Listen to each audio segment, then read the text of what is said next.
Mapagpalang umaga po sa inyong lahat. Kayo po ay nakikinig sa programang Manalig Ka, ang isang oras na pagninilay at talakayan tungkol sa Ebanghelyo ngayong araw ng linggo. Tayo po ay napapakinggan ngayon sa radyo natin Gimba, 105.3 FM at radyo natin San Jose, 103.3 FM. Tayo rin po ay live na napapanood via live streaming sa www.diocesefsanjosene.com at sa www.rngonline.org. At maaari rin po kayong sumubaybay sa ating programa kung kayo po ay may mga Facebook accounts. I-type nyo lang po ang www.facebook.com/manaligka2006. Ito po ang inyong host ngayong araw na ito, si Brother Richard Lagos. At makakasama po natin ang tatlong napaka-aktibo sa simbahan. Sila po yung mga lingkod sa ating simbahan sa cathedral dito po sa San Jose. So sila na po yung magpapakilala ng kanilang mga sarili. Magandang umaga po. Ako po si Kuya Bay. Ako po ay isang staff ng isang komisyon po namin dito sa Diocese ng San Jose. Ang komisyon ng Integral Formation. Ayun. So, at tapos yung Ate Sen Garcia po, magandang umaga sa lahat ng mga nakikinig. Kasama ko po si Kuya Bay sa Commission on Integral Formation. Ako naman po si Kuya Dennis Libantino, isa pang volunteer ng formation team po sa Katedral. Ayan, so tayo po ay pinagpala dahil hindi po natin kasama si Father Bong at Brother Mitch, pero binigyan naman tayo ni Lord ng tatlong makakasama sa ating sama-samang pagninilay tungkol po sa Ebanghelyo ngayong araw ng linggo. Napaka-busy po kasi ni Father Bong at saka ni Brother Mitch ngayon dahil si Brother Mitch din ay may iba pa ring trabaho sa parokya at kung hindi niyo po maitatanong ay medyo busy rin po kami sa paghahanda sa darating o nalalapit na ordinasyon. Pero tuloy-tuloy pa rin po ang ating pagmimisyon, ang ating pagpapalaganap ng mabuting balita, no? Kahit na po may mga hindi inaasahang mga pangyayari. At bago po tayo tuluyang magpatuloy sa ating programa, tayo po muna ay mananalangin at pangunahan po tayo ni Ate Zen. Okay, simulan po natin ang ating panalangin sa ngalan ng Ama, ng Anak, ng Espiritu Santo. Amen. Amen. Ama naming makapangyarihan, mapagmahal at mapagkalinga, kami po ay lubos na nagpupuri at nagpapasalamat na kami tinipon mo at tinawag para sa programang ito ngayong umaga. Humihingi po kami ng kapatawaran sa mga sandali na kami ay nagkukulang sa pagtugon sa pangangailangan ng aming kapwa. Sa mga sandali na hindi kami nakakatugon sa mga ipinagkakatiwala mong tungkulin sa amin. Salamat po sa mga biyaya na patuloy mong ipinagkakaloob sa amin. Sa biyaya ng buhay, sa biyaya ng pamilya, sa biyaya ng komunidad, at sa pagkakataon na kami pinagkatiwalaan mo para sa mga banal na gawain upang kami makapaglingkod sa iyo. Hinihiling naming patnubayan mo kami ngayon na maging daluyan nawa kami ng iyong mga pagpapala na maihatid ang mensahe na nais mong ipaabot sa mga nakikinig sa programang ito. Hinihiling namin ang lahat ng ito sa dakilang pangalan ng iyong anak na aming Panginoon tagapagligtas na si Jesucristo, kasama ng banal na Espiritu Santo at sa pamamagitan ng aming inang si Maria. Amen. Sa ngalan ng Ama, ng Anak, ng Espiritu Santo. Amen. Amen. At ngayon po ay pakinggan naman natin ang Ebanghelyo ngayong araw na ito. Ang pagpapahayag ng mabuting balita ng Panginoon ayon kay San Lucas. Papuri sa iyo, Panginoon. Lumapit ang ilang Saduseyo ng mga taong tutol sa pagkabuhay. At itinanong nila kay Jesus, Guro, isinulat ni Moises para sa amin kung may magkakapatid na lalaki at mamamatay na walang anak ang isa sa kanila. Kailangang kunin ang kanyang kapatid, ang kanyang asawa, para magpasibol ng supling sa kanyang kapatid. Ngayon, may 7 magkakapatid na lalaki. Nag-asawa ang panganay at namatay na walang anak. kinuha ng pangalawa ang biyuda, at pagkatapos ay ng pangatlo naman. Pero hindi nagkaanak ang 7. Namatay sila, at sa bandang huli namatay rin ang babae. Sa pagkabuhay, kanino sa 7 siya maituturing na asawa? Ang 7 nga ang umangkin sa kanya. Sinagot sila ni Jesus, nag-aasawa ang mga taong nasa daigdig na ito, lalaki man o babae. Ngunit hindi na mag-aasawa ang mga ituturing na karapat-dapat sa kabilang buhay at sa pagkabuhay ng mga patay, lalaki man o babae. Hindi na nga sila mamamatay. Kapantay na sila ng mga anghel at mga anak sila ng Diyos matapos silang ibangon. Tiyak na may pagkabuhay ng mga patay. Ipinahiwatig ito kahit na ni Moises sa kabanata ng panlumpong nang tawagin niyang Diyos ni Abraham, Diyos ni Isaac at Diyos ni Jacob, ang Panginoon. Hindi siya Diyos ng mga patay, kundi ng mga buhay, at buhay na kasama niya silang lahat. Ang mabuting balita ng Panginoon. Pinupuri ka namin, Panginoong Hesukristo. So maraming salamat Ate Sen sa pangunguna sa ating panalangin ngayong umagang ito, at salamat din kay Kuya Dennis na siyang nagbasa ng ating gospel, ng ating ebanghelyo ngayong araw ng linggo. So tayo po ngayon ay nasa ika-32 linggo sa karaniwang panahon, at papalapit na yung pagtatapos ng ordinaryong panahon, at papasok na tayo sa panibagong season sa ating liturgical calendar, yung tinatawag na panahon ng Adbyento. At papatapos na rin yung Kuya Bay, di ba? Yung Year of Faith sa darating na, ano bang petsa yon? 24. November 24, oo. Ito yung sabay din sa kapistahan ng Kristong Hari, no? At ito, hudyat na ito ng panibagong season, panibagong taon sa ating liturgical life bilang mga Kristiyanong Katoliko. Siguro po, bago tayo magpatuloy, nais ko po muna uling banggitin kung saan tayo napakikinggan para lang po sa kaalaman ng ating mga tagapakinig. Tayo po ay napakikinggan sa radyo natin Gimba 105.3 FM at radyo natin San Jose 103.3 FM. At live din po tayo sa live streaming. Kung kayo po may mga Facebook accounts, pwede nyo po kami subaybayan sa www.facebook.com/manaligka2006 at sa www.rngonline.org. So, pwede nyo po kaming subaybayan kahit na anong araw ng ngayong linggong ito. Basta bisitahin nyo lamang po itong mga social media sites natin. At ngayon po, siguro, dun po sa mga hindi nakaabot ng pagbasa ni Kuya Dennis sa Ebanghelyo, para po magabayan tayo, tutulungan po tayo ni Kuya Bay, siguro kaunting pagkukwento ulit noong ating binasang Ebanghelyo. Si Kuya Bay po tayo ay gagabayan. Okay, maraming salamat, Brother Richard. So, ang ating Ebanghelyo ngayon, umaga, ngayong araw po na ito ay tungkol sa kwento ng isang Saduceo, mga ilang Saduceo na lumapit kay Jesus upang magtanong tungkol sa nakasulat doon sa batas ni Moises. Ang sulat po ay tungkol sa 7 magkakapatid na kung saan nag-asawa na hindi nagkakaanak. Ang isa sa kapatid ay kukunin ang kanyang asawa at upang magkaroon ng supling doon sa kapatid. Hanggang dumating sa, ito po yung kwento, ito yung tanong. Ngayon, nagbigay ng example na halimbawa may 7 magkakapatid na nag-asawa ngunit hindi nagkakaanak.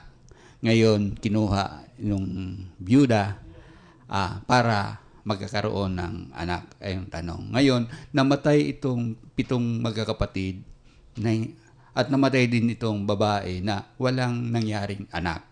Ngayon, ang tanong nila kay Jesus ay, sino sa kanila ang may tuturing na asawa ng babae pagdating na sa kabilang buhay? Okay. Ngayon, ang sagot ni Jesus ay, ang nilinaw ni Jesus na sa sa lupa o sa panahong ito ay pwede yung mag-asawa. Pero pagdating sa kabilang buhay ay hindi na pinag-uusapan. After na mamatay na tayo ay hindi na pinag-uusapan at hindi na mag-aasawa muli tayo doon. Kasi namamatay tayo, nabubuhay ay hindi na tayo mamamatay muli. Para po, yun po yung ebanghelyo. Okay, maraming salamat Kuya Bay sapagkat kami rin ay muling nalinawan at naintindihan yung kwento sa ating ebanghelyo. Mamaya po sa ating pagbabalik ay pagninilayan at palalalimin po natin ang ating pagninilay dito sa ating binasang ebanghelyo.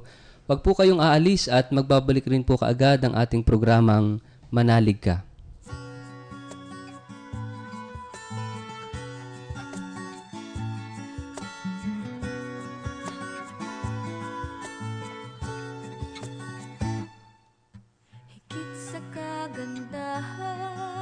Higit sa kasaganaan, higit sa anumang yaman, ang pagkakaisa.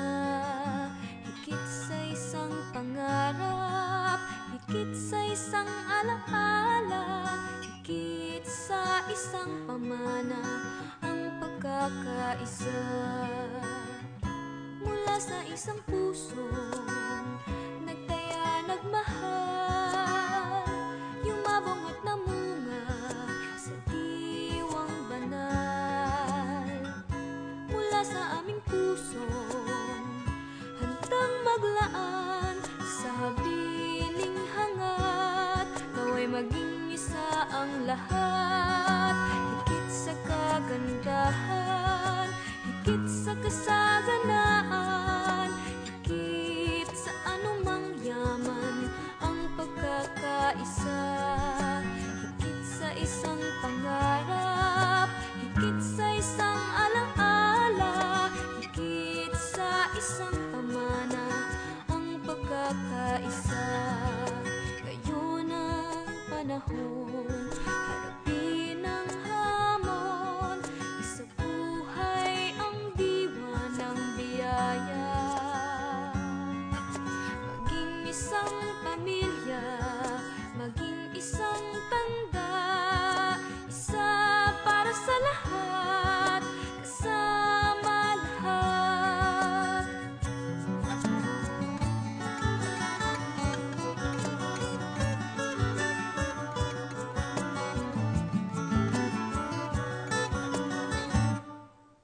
Higit sa kagandahan, higit sa kasaganaan, higit sa anumang yaman, ang pagkakaisa. Higit sa isang pangarap, higit sa isang alaala, higit sa isang pamana, ang pagkakaisa. Higit sa kagandahan, higit sa kasaganaan, higit sa anumang yaman, ang pagkakaisa. Higit sa isang pangarap, higit sa isang alaala, higit sa isang pamana, ang pagkakaisa.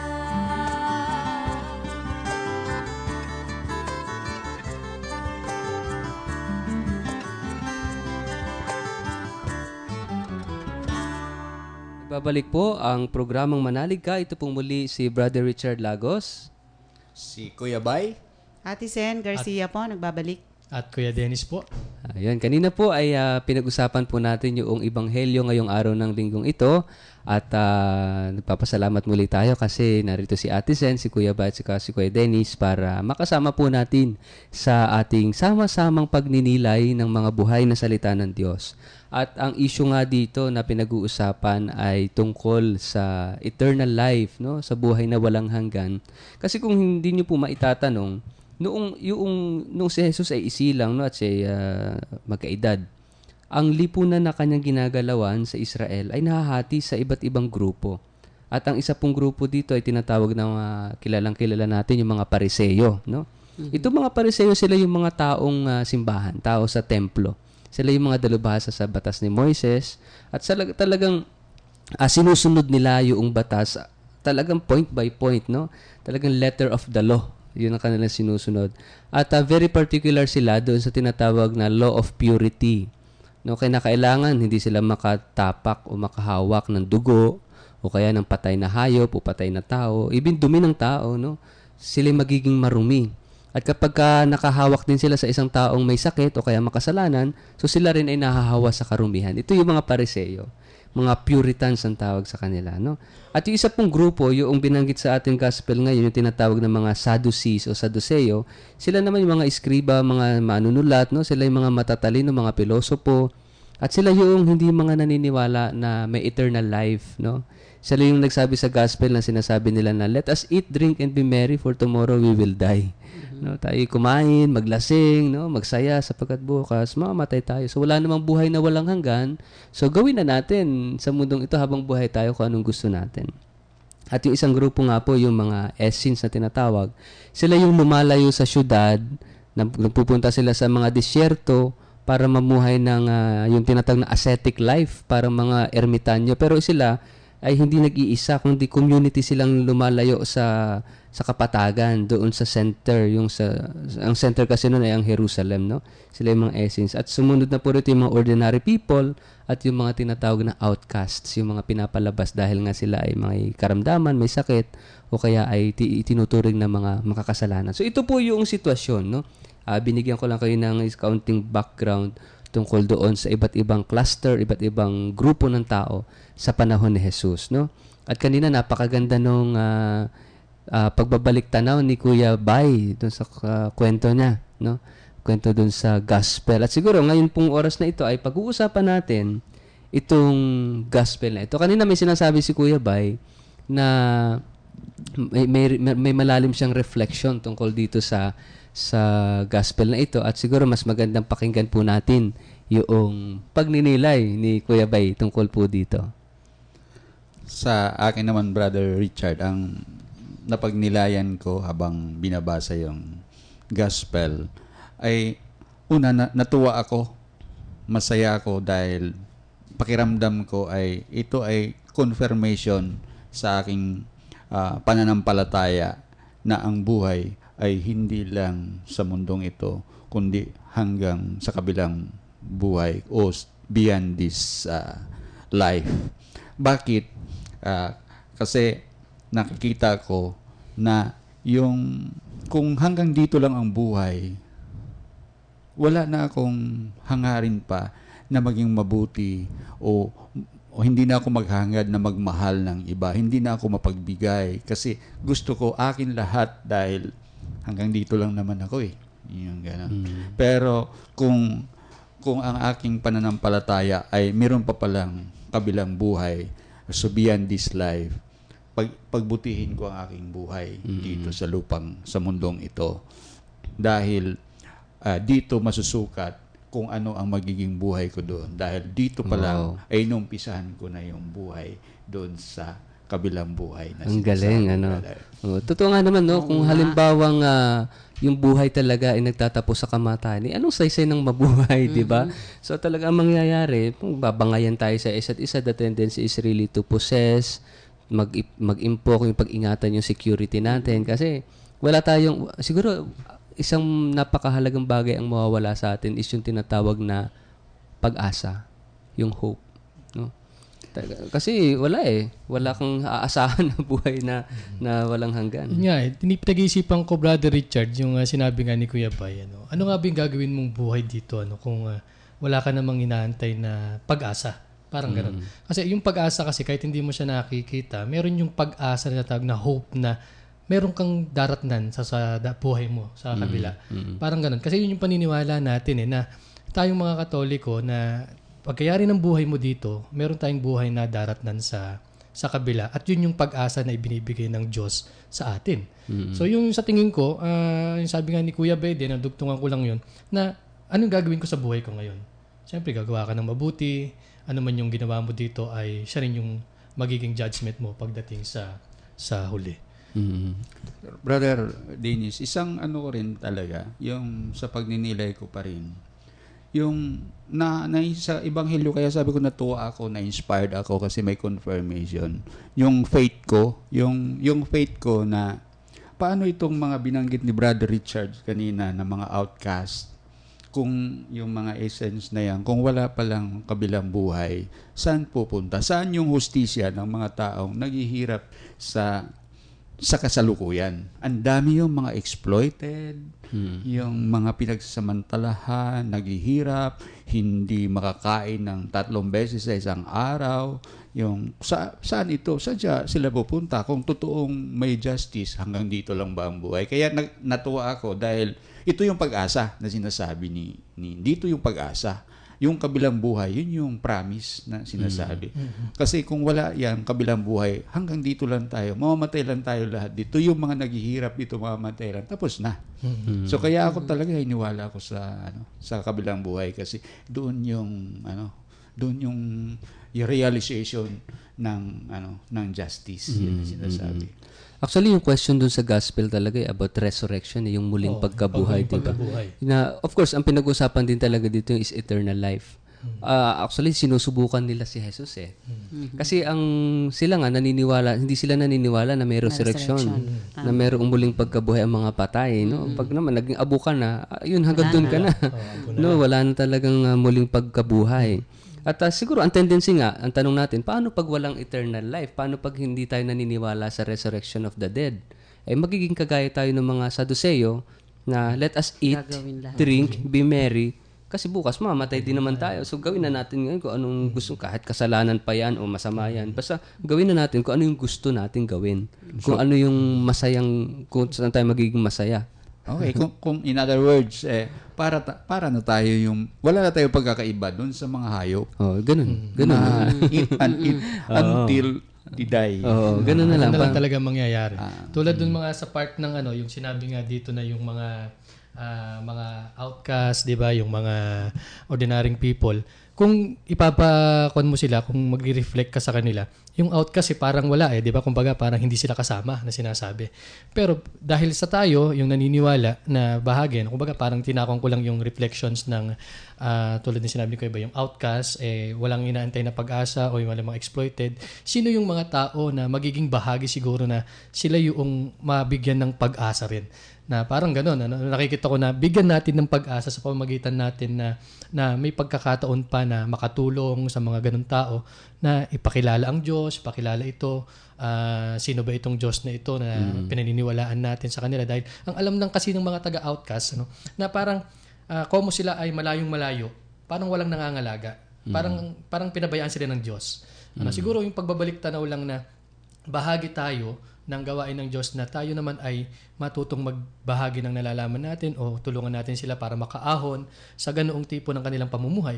Kasi yung pamumuhay nila na yun, kung titignan natin, rooted kasi yun ng kanilang pagkamahirap, pagkawalang kaalaman, dahil sa pinagtabuyan ng mga tao, di ba? Yung mga ganun So kumbaga, ang tinanong natin dito, yung buhay na kasama natin silang lahat, nakasama siya, yun yung assurance na sinasabi ng Diyos na ito yung pag-asa na sinasabi na pwede nating sabihin sa kanila, na ang assurance ay kahit na buhay ka dito, na ganitong buhay mo, ang magdidikta pa rin ay kung anong ginawa mong kabutihan dito sa lupa.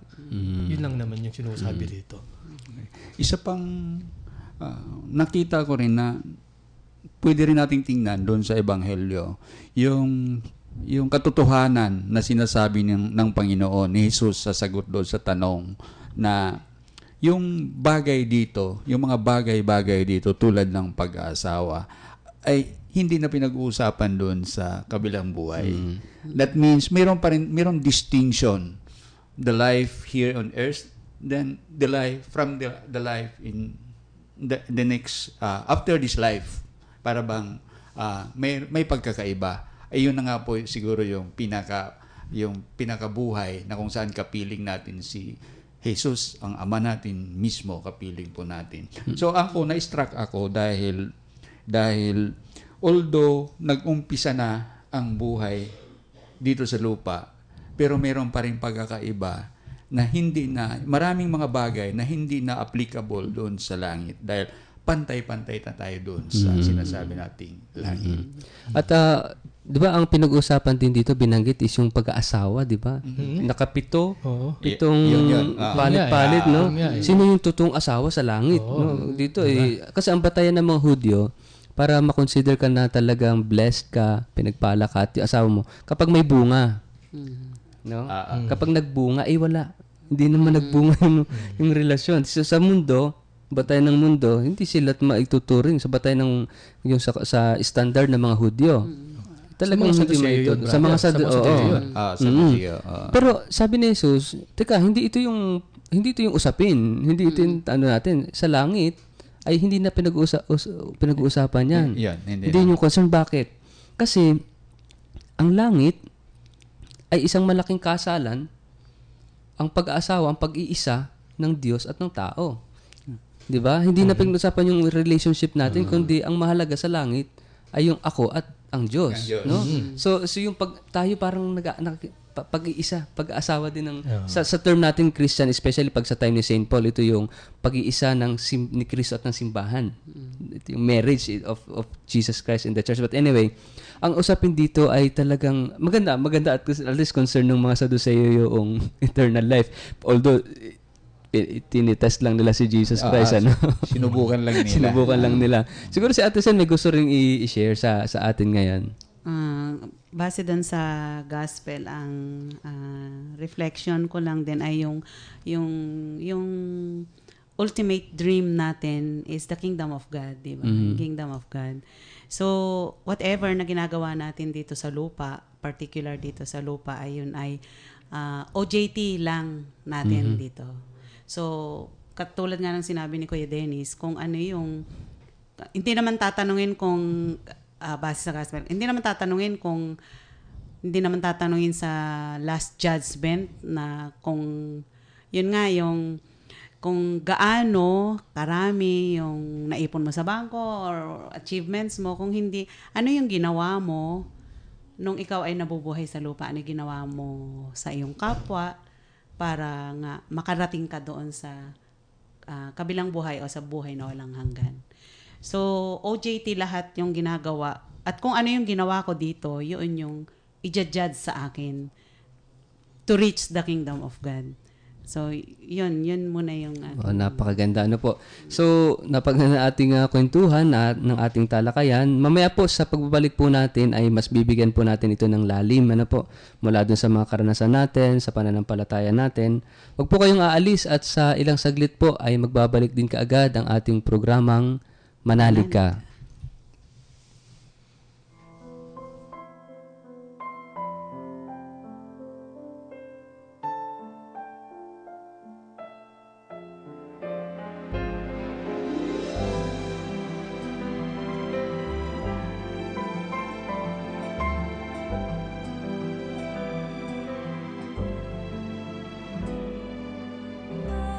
Mayroong araw kahit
Nagbabalik po ang programang Manaliga. Ito po muli si Brother Richard Lagos.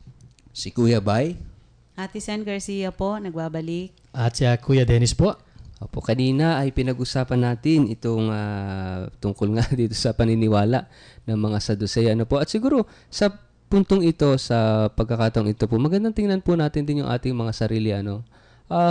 Totoo bang naniniwala tayo sa buhay na walang hanggan? Ano? Kasi makikita ito, magre-reflect ito sa buhay natin. Gaano ba tayo nagpapahalaga sa buhay pananampalataya natin? Kasi sabi nga po natin kanina, ito mga Saduceo, ito mga matatalino itong sila, talaga nag-aaral sila, mga philosophers itong sila. Kaya naman, ang reason lamang yung gamit nila, kumbaga walang usaping pananampalataya, ang kaya lang nilang ipaliwanag ay yung hanggang sa kamatayan, kasi beyond death, after that, hindi na nila kayang ipaliwanag kasi nga, sino ba naman ang patay na nakapagpaliwanag pa ng buhay sa kabila, bumalik mula sa kamatayan. Ano? At ito po, siguro magandang tingnan natin, gaano ko ba napapahalagahan yung pananampalatayang ito sa buhay na walang hanggan? Ako ba talaga ay naniniwala? Kasi pwedeng sasabihin natin, naniniwala tayo, hindi ka naman nagsisimba. Naniniwala tayo, hindi ka naman gumagawa ng kabutihan. Naniniwala tayo, pero yung buhay natin, taliwas naman doon sa paniniwala na yon, no? So, siguro po, ito yung magandang tingnan din po natin sa buhay natin. Ano ho? At kanina, ang dami pang mga very beautiful reflections itong mga kasama ko po dito. Siguro, pakinggan ulit natin yung ating theologian dito, si Kuya Bay, na napakatagal ng naglilingkod, no? The great theologian Ang tagal of season. Ang tagal na naglingkod. Kasi yung kanyang buhay pananampalataya ay nandun makikita sa kanyang mismong konkretong pamumuhay din sa kanyang paglilingkod. Salamat, Brother Richard. Meron na rin po kasi akong almost 30 years experience sa simbahan bilang church worker. Pero hindi ko yun sinasabi na ako marami nang nagagawa. Pero gusto ko lang, kaya kanina pa lang sa umpisa ay sabi ko ay na napaka-inspiring, masaya ako sa gospel dahil para bang nakukonfirm ko nakikita ko yung meaning ng aking ginagawa. Na-confirmation na nakikita ko yung kahulugan na aking ginagawa sa kasalukuyan bilang nagtatrabaho sa simbahan. Kasi sa Ebanghelyo ngayon, na-touch nga ako doon sa buhay, yung buhay dito at sa langit, yung magkarugtong. Ngayon, nakita ko rin naman na hindi siya, parang requirement siya para ka makarating dito. Although sinasabi natin starting, pero requirement. Ngayon, kung ganun, requirement ay sisikapin kong gawin na yung kasi may time limit lang ako dito eh. May time limit lang ako sa buhay na ito. Kaya sisikapin kong maging maganda yung ginagawa ko. Kung ito ang pinili kong bukasyon sa buhay ko, pagsisikapan ko yung trabaho na ito, yung bukasyon na ito para maging effective ako, maging totoo ako sa sarili ko. Sa karanasan, kaya nga po sinabi ko, nagtagal na ako sa simbahan. Sa karanasan, masaya kasi ako at ito yung gusto ko na wala lang akong kung sabihin ng Panginoon na ay hindi naman yun sapat o sobra-sobra. Wala akong iniisip kundi naniniwala kasi ko doon na ito yung parang tungtungan ko na baka makarating ako doon sa kabilang buhay. Gawin ko ng mabuti yung aking apostolate dito kahit pa na may mga sakripisyo. Halimbawa, sa pamilya, malaki kasing implikasyon din sa pamilya, Brother Richard, yung aking pagtatrabaho sa simbahan. Una kasi, siyempre, yung financial na concern na parang hindi natutugunan. Kasi hindi naman din yun ang pangunahin kong hangarin ko. Hindi, masaya ako na naglilingkod sa simbahan. Pero sa kabilang dako naman, may nagsasuffer na. Kaya sabi ko may sakripisyo dahil siyempre hindi ka rin natutugunan ng pangailangan ng pamilya. Ngayon, hinihikayat ko naman din yung aking pamilya na gusto ko rin yung kanilang damdamin ay maging kaisa ko. Yung kaisa sila sa akin, sa aking apostolate. Dahil pag ako ang tingin ko, pag gumagawa ako, gusto kong parang gumagawa na rin sila. Yung sakripisyo na dinadanas ng aking pamilya ay isang contribution yon sa aking apostolate. So parang ang tingin ko, Brother Richard, Kuya Dennis, na pag nag-apostolate ako dito, hindi lang ako ang nag-apostolate. Nag-apostolate ang buong pamilya ko dito sa simbahan. ganda. Kaya kasi nagsasakripisyo din sila para sa trabaho ko dito, para din ma-achieve ko yung happiness, yung joy, yung fulfillment. Kasama rin sila doon. So kaya hanggang ngayon nandito pa ako sa simbahan.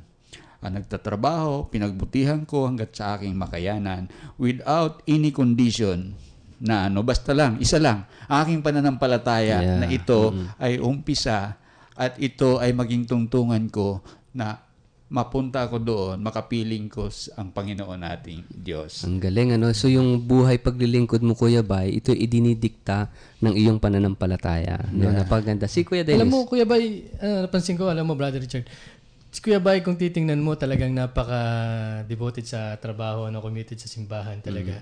Ever since na nakilala ko siya, bago pa lang ako napunta rito na simbahan, nakilala ko siya.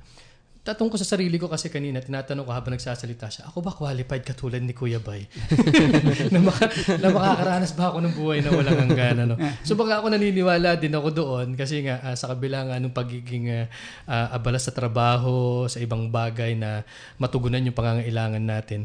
Pero kulang parang may kulang ba sa iyong pagtatrabaho kasi after nung mga panahon na naghihirap ako sa buhay din, kumbaga parang naranasan ko yung hirap dito sa trabaho. Pero pag nasa simbahan ako, nagkakaroon ako ng kasiyahan ba? Yung nandoon yung loob ko ba na parang ang saya-saya ko, para bang yung outlet ng trabaho dito ko na ibubuhos. Tapos sooner or later, hindi ko namamalayan yung trabaho ko, eto na umaangat na pala ako.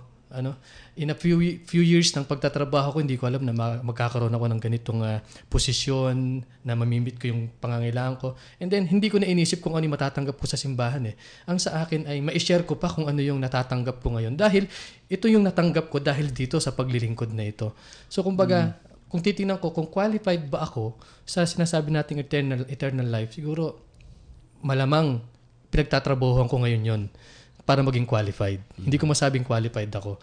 Pero sabi nga, dito sa gospel nga natin, pagtrabahuhan mo kung ano yung gagawin mo dito dahil sa huli, ito rin yung magsasabi sa'yo na ito yung ginawa mo at ito rin yung daratnan mo sa buhay na walang hanggan. Napakaganda, no? Si Ate Sen, kanina may gusto rin sabihin yan. Pansin ko nga, kanina pa gusto magsalita ni Ate Sen. Maganda yung gusto ko yung point mo, Kuya Dennis, yung talagang pagsisikap. Lahat naman tayo nagsisikap nagsusumikap.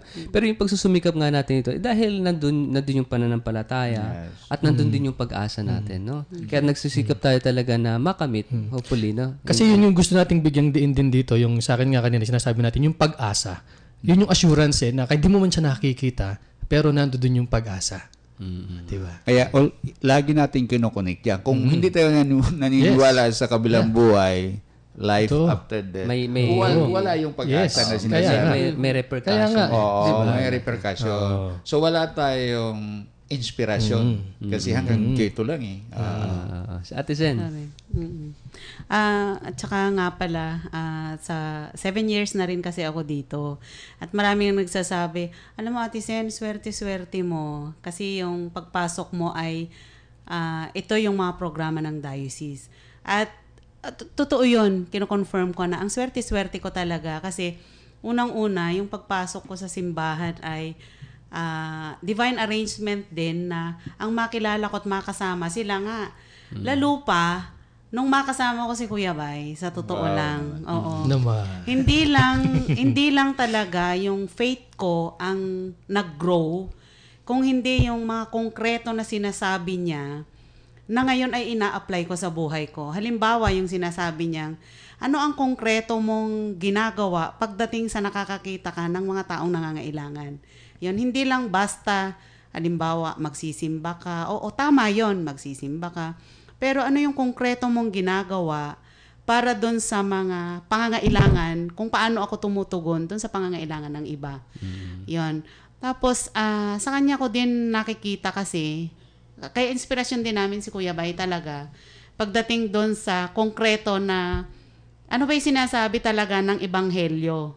Yan, ano ba yung sinasabi ng Ebanghelyo? Everyday may pagbasa tungkol sa Ebanghelyo. Ano yung konkreto na ginagawa mo? Yan. Tapos, bakit ka pa nananatili hanggang ngayon dito? So, sa akin, personal ay walang iba na dahilan kung bakit patuloy akong naglilingkod. The fact na sinasabi nga na natutungunan ba yung pangangailangan ng pamilya, hindi na yon. Kasi unang-una, lumawak na nga yung pamilya ko dito, nagkaroon ng maraming kaibigan. At yung pananampalataya na makilala talaga si Kristo ng lubusan at mahalin siya. At yun yung isa na talagang tangi na kung bakit ako nagtatagal dito, naglilingkod dito, ay dahil kay Kristo. At ito yung tungtungan ko din, na inspirasyon ko din, na dream ko na sana makarating din ako doon sa buhay na walang hanggan na yun. At yung ginagawa ko ngayon ay dahil sa Kanya. Only Jesus talaga. Yan. Ang galing. Naalala ko tuloy isang kasabi-sabi nga yung daw, kung anong ginagawa natin, ito idinidikta ng pagkatao natin.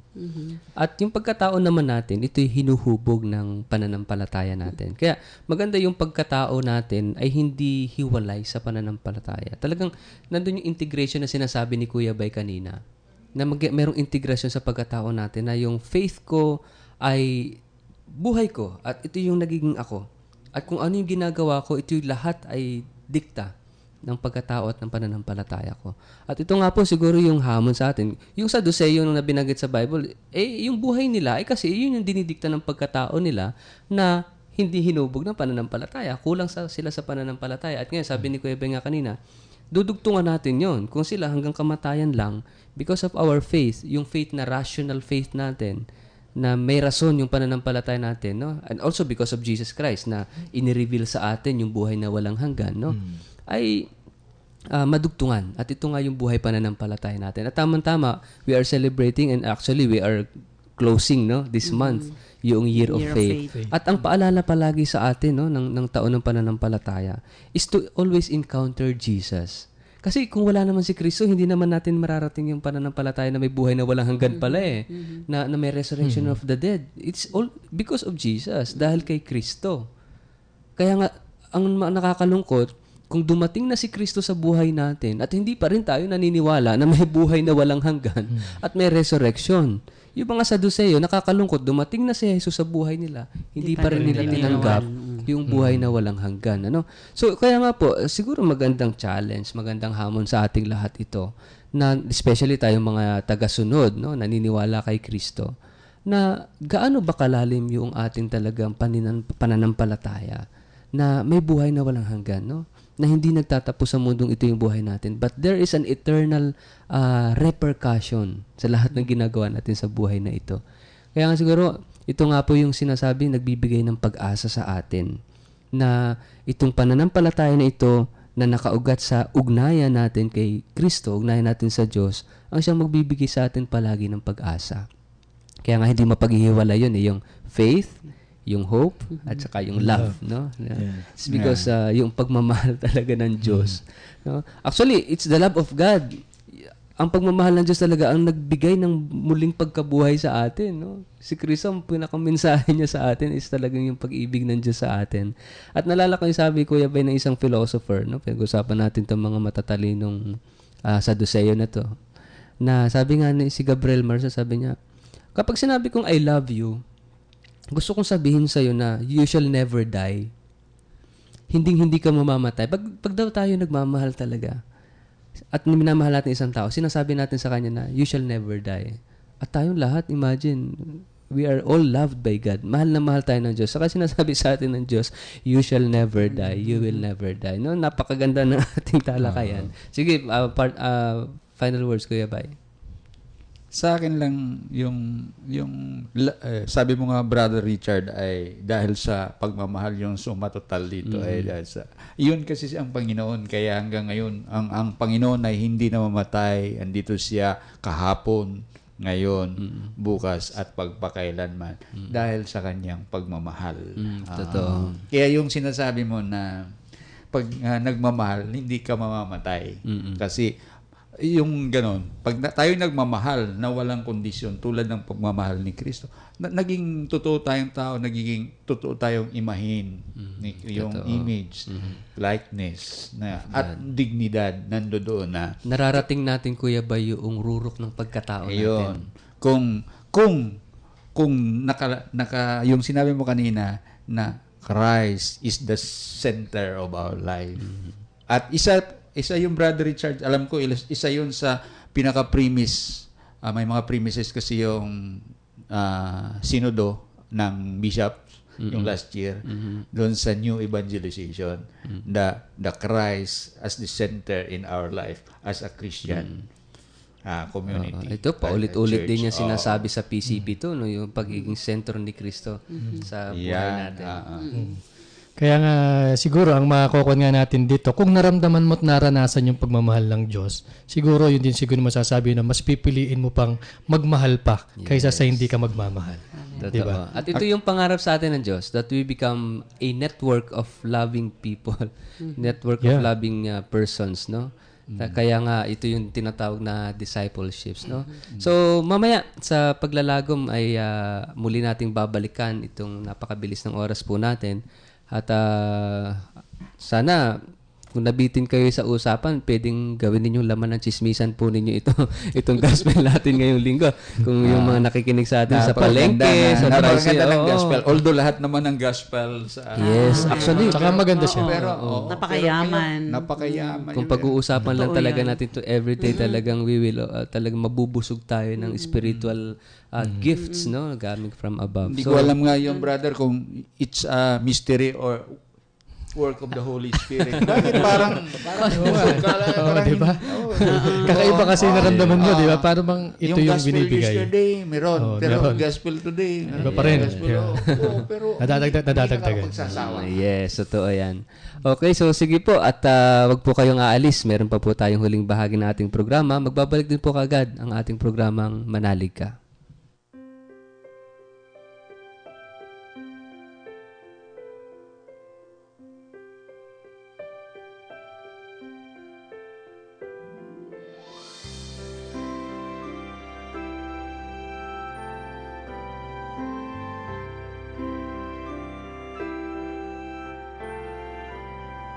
Dakilang may likha sa kalingat pang unawa, mangyari ang iyong diwa sa langit at sa lupa.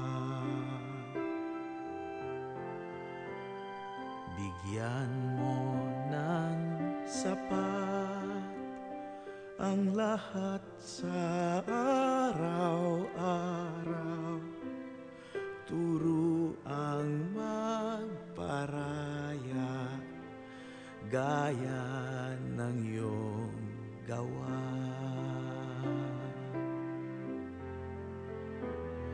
Iadya niyo kami sa pagmamataas upang maiwaksi ang lupit at dahas,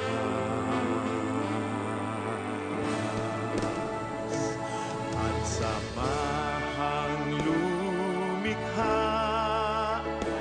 ng pamayanan payapa sa kalikasan, kabuhayan, kakanyahan, paniniwala.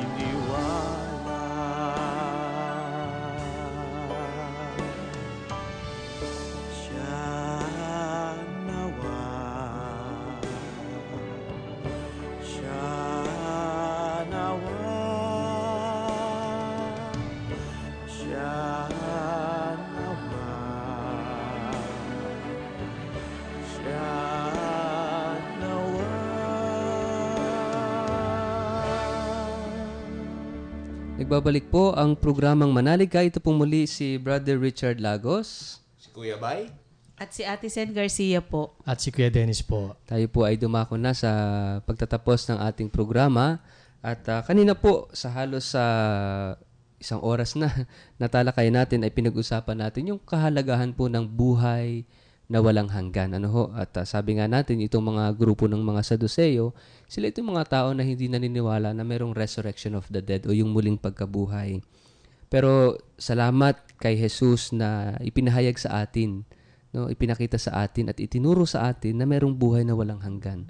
At siya mismo, no, siya mismo yung nag-guarantee, siya mismo yung nagpapatunay sa atin at binibigyan tayo ng kasiguraduhan na totoong mayroong buhay na walang hanggan at mayroong muling pagkabuhay. Ano po?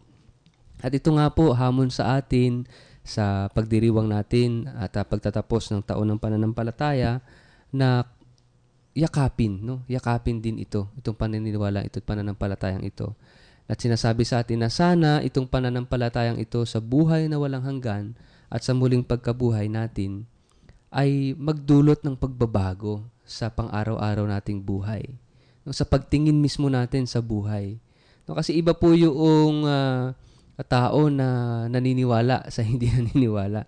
Naalala ko po yung sabi ng isang founder ng isang movement, si Chiara Lubick. Sabi niya, if you have faith, then you have hope. Kung meron daw po tayong pananampalataya, meron din tayong pag-asa, no? If you have faith, then we have hope. At sabi pa niya, if you have hope, you live differently. Kung meron tayong pag-asa, iba yung pamumuhay natin. Kumpara dun sa taong walang pag-asa kasi wala siyang pananampalataya. Ibang-iba ang uri ng pamumuhay ng taong may pag-asa. So kaya po sana ang pananampalataya natin ito ay magbunga at magdulot lagi sa atin ng pag-asa. Na hindi tayo pababayaan ng Diyos at lagi nandoon ang Diyos na nagmamahal at gumagabay po sa atin. So ito po yung halos pinag-usapan natin sa halos 1 oras na kwentuhan na talakay natin. Alam kong hindi sasapat yung 1 oras para pag-usapan lahat-lahat dahil napakayaman ng itinuturo sa atin ng gospel, ng mabuting balita. At sana po patuloy niyo po kaming subaybayan, sana patuloy po kayo makinig sa ating programa tuwing linggo tungkol po sa pagninilay sa ating ebanghelyo. At muli po namin kayong inaanyayahan na makinig muli sa susunod na linggo para po sa panibago na naman na topic, bago na naman na pagninilay sa gospel sa araw na yon. At darako po tayo ngayon sa mga greetings, mga pagbati po at sa mga prayer request. Siguro po kung sa sina Ate Sen, sina Kuya Dennis at sina Kuya Bay, kung meron kayong gustong batiin, ay maaari natin silang batiin ngayon. Unahan, paano ba? Si Kuya Dennis muna. Okay, so binabati ko siyempre yung mga kasama natin dito sa simbahan, lalo na yung mga Prex family, na patuloy silang makinig sa mga ganitong talakayan sa Manalig Ka, yung ating social communication program dito sa diocese natin. Dahil unang-una ang Prex ay pinapahayag din natin dito. So dito pa natin nakikita yung pagmamahal ng Diyos ang maging kaisa at kabahagi ng ating simbahan. Okay, pinagpala ang mga manggagawa ng ating simbahan. Ako po ay lubos na nagpapasalamat kay Brother Richard sa pag-invite dito sa programang ito. At binabati ko ang mga katekista, mga DK workers ng ating diocese. Nawa po ay patuloy tayong magpatuloy sa pakikibahagi sa misyon ni Kristo. At tayo din pong lahat na nakikinig ay inaanyayahan din na maging katulad ni Kristo. Okay, si Kuya Bay. Nais ko lang magpasalamat din kay Brother Richard sa pagkakataon na ako ay makapiling makasama dito sa programang ito. Binabati ko rin ang aking mga anak, ang aking 3 anak, ang aking asawa na nasa abroad, nasa Canada. Sana makarating itong broadcasting nito, Brother Dennis, Brother Richard. Pwede yan. Pwede. At binabati ko rin yung mga kasama ko sa trabaho sa simbahan, yung mga DK workers. Mga DK workers, dapat nakikinig kayo sa programang ito at pinag-uusapan din ninyo ito at hindi lang basta nakikinig at pinag-uusapan, sinasabuhay din ninyo ito. Amen. At higit sa lahat, nais ko rin i-express yung aking pasasalamat sa mga kasamahan, kay Brother Richard, kay Kuya Dennis, kay Ate Sen, at sa iba pang mga kasamahan namin dito sa parokya, na naging inspirasyon ko sa aking paglilingkod. Sila Kuya Choy, na nagbibigay ng panahon kahit walang kapalit, walang kondisyon. Na-inspire din ako. Sa mga kasamahan, malaki kasi ang naitulong sa patuloy ko pang pagpapalakas pa rin ng aking pagtatrabaho dito sa simbahan, pag-apostolate sa simbahan. So, naniwala ako na ang isa ay nakapag-inspire din ng isa dahil yan ay karanasan ko. Maraming salamat, Brother Richard. Brother, maraming salamat sa invitasyon. Sa susunod, pwede mo pa rin imbitahan. Oo naman. Oo. At maraming salamat din sa inyo na naging kabahagi natin sa ating programa. At nais din po namin, ako at saka si Brother Mitch po, ay nais namin kayong anyayahan na samahan kami sa pananalangin, lalong-lalo na po para sa aming nalalapit na ordinasyon sa darating na Sabado. Sa darating po Sabado. Brother.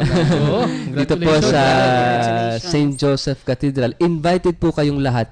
KKB nga lang. Okay lang yun. Sana po samahan niyo po kami sa panalangin na sana kami patuloy na maging tapat sa pag-ibig ng Diyos sa amin at maging daluyan din ng biyaya ng Diyos. Ano po. At nagpapasalamat pa rin po ako sa mga taga-pakinig natin, sa mga tumatangkilik sa ating programa at ganoon din sa lahat ng mga taong nagiging instrumento para maging matagumpay ang mga programa natin, lalong-lalo na ang mga programa sa ebanghelisasyon. Ano po, pagpalain po tayong lahat ng Poong May Kapal. So tayo po ay tatapusin natin ang ating programa ngayong oras na ito sa pamamagitan po ng isang panalangin na pangunahan po sa atin ni Kuya Dennis. Tayo po'y manalangin sa ngalan ng Ama, ng Anak, ng Espiritu Santo. Amen. Amen. Muli Ama, nagpapasalamat po kami sa napakagandang pagkakataon na ibinigay mo po sa amin, nila Kuya Bay, Ate Sen, at Brother Richard na naganyaya po na makibahagi sa talakayan po dito sa manalig ka ng programa po dito sa atin sa Katedral. Na kami po ay nagpapasalamat dahil sa pamagitan din ng aming ordinaryong pamumuhay ay matuto rin kami na makapagbigay ng ganitong reflection, ganitong pagninilay upang sa ganon ay may bahagi rin namin ito sa aming pamilya, sa aming kapwa at sa mga tao pag nangangailangan na hindi sa nakikilala ang Diyos sa buhay nila. Sana Ama ang ganitong programa ay patuloy mong pagpalain ang mga namumuno rito upang sa ganon ay patuloy pa rin silang magkaroon ng evangelisasyon, makapagpahayag ng mabuting balita sa pamagitan ng radyong ito upang sa ganon ay maramdaman pa rin nila ang pagmamahal ng Diyos sa bawat isa. Ang lahat pong ito, Ama, ay tinataas namin sa pamamagitan ni Kristong aming Panginoon kasama ng Espiritu Santo at ng panalangin ni Birheng Maria. Ikaw na napubuhay at naghahari, magpa sa walang hanggan. Amen. Sa ngalan ng Ama, ng Anak, ng Espiritu Santo. Amen. At ngayon po ay magpapaalam ang bawat isa sa amin para sa unahan mo na, Kuya Bay. So, mga kaibigan, mga kasama, panahon na upang magpapaalam hanggat sa muli. Magkita-kita tayo uli sa sunod na programa. Okay, inaanyayahan din po namin ang lahat ng mga nakikinig na patuloy na makinig at tangkilikin ang programang Manalig Ka. Okay, salamat po sa inyo at nagpapaalam po kami. Magandang umaga po sa inyong lahat. Mabuhay po tayo. At ito po muli si Brother Richard Lagos ang laging nagpapaalala sa inyo at nakikiusap. At sana tayong lahat ay maging mamuhay sa ating pananampalataya sapagkat ang taong nananalig, laging sa Diyos nakikinig. Pagpalain po kayo.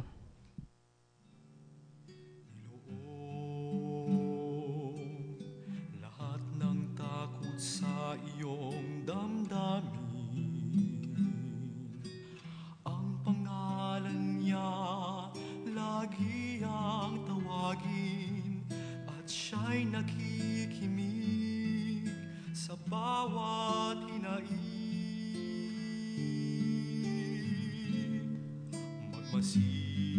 Magmasid at mamulat sa kanyang kapangyarihan. Nabatid mo ba na siya'y naglalaan, patuloy na naghahatid ng tunay na kalayaan? Manalig ka, tuyuin ang luha sa mga mata. Hindi siya panaginip, hindi siya isang pangarap, siya ay buhay. Manalig ka.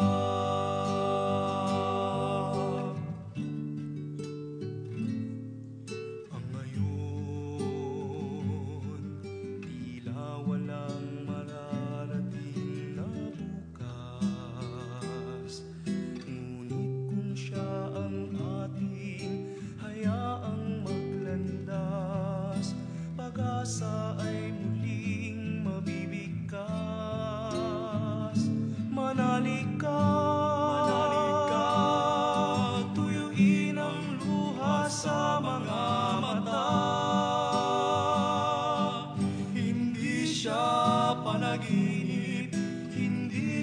isang pangarap, siya ay buhay.